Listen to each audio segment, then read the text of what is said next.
அதிமுகவும் திமுகவும் சேரக்கூடிய வாய்ப்பை நான் கெடுத்தவன்னு கலைஞர் சொல்றார். உண்மை ஒரு புறம் இருக்க, அதை ஒரு விளக்கம் மட்டும் சொல்றேன்.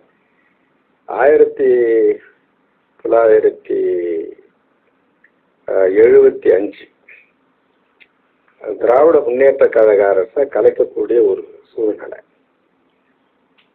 1977 தான் எலெக்ஷன் நிற்கிறோம்.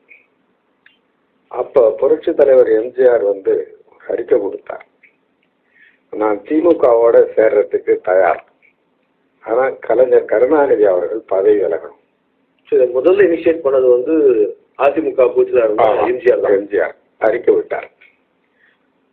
இந்த ஆட்சி 76 ஜனவரி 30 டிஸ்மிஸ் ஆயிட்டு.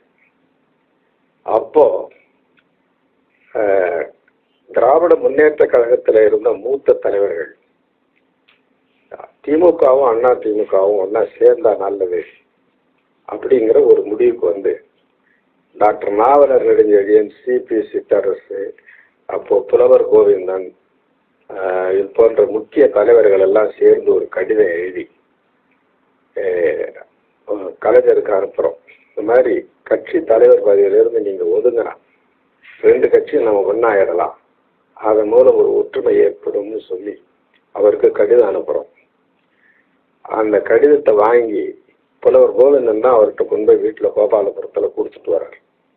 அந்த கடிதத்தில் அவர் என்ன எழுதுறாரு, என்னை பதவி விலக சொல்வதை விட ஒரு 20 தூக்க மாத்திரைகள் வாங்கி எனக்கு கொடுங்கள் அப்படின்னு அதிலே எழுதுகிறார்.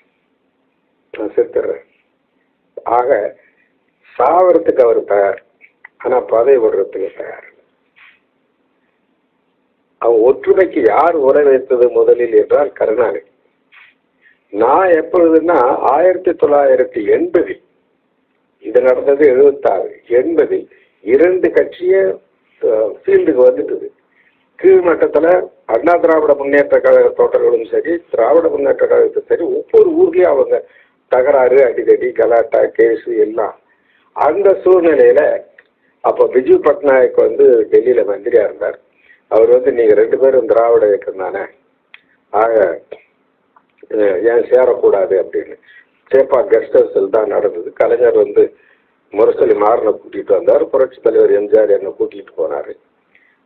பேசணும், அந்த மாதிரி ஆட்சி புரட்சி தலைவர் நடத்தட்டும், கட்சி தலைவராக கருணாநிதி இருக்கட்டும் பேசினாங்க. அப்புறம் நான் பேசிட்டு வரும்பொழுது அப்போது முசிறிப்புத்தன் எம்ஜிஆர் ரசிகர் மன்ற தலைவர், அவரை தாக்குனாங்கன்னு ஒரு செய்தி வந்தது. நான் அப்போ புரட்சி தலைவர்கிட்ட சொன்னேன், நம்ம மேல் மட்டத்துல ஒன்னாகலாம், ஆனா கீழ்மட்டத்தில் இருக்கிற சாதாரண நம்ம ஆட்கள் எவ்வளவு அடிபட்டு உதப்பட்டு கேஸு வம்பு வழக்கு இப்படின்னு ஆயிருக்கான், அவன் எப்படி திராவிட முன்னேற்ற கழக செயலாளர்கிட்ட கீழே போய் அவன் எப்படி வேலை செய்வான்னு கேட்டான். உடனே புரட்சி தலைவர் எம்ஜிஆர் சொன்னாரு, வானாலும் அப்படி. ஸோ அப்போ